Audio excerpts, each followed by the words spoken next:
கையை நம்பி உயர்ந்திடப்பாரு உனக்கென எழுது ஒரு வரலாறு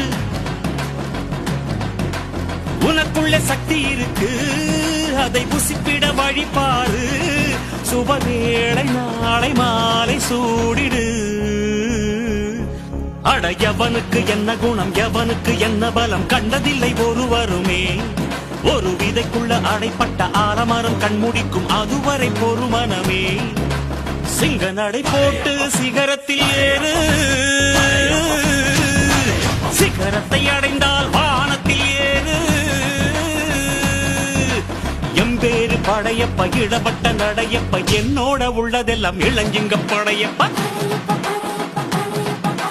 நெஞ்சிலாறு படையப்ப பின்னால் 100 படையப்ப யுத்தம் கொண்டு வருகையில் 10 வீரல் படையப்பா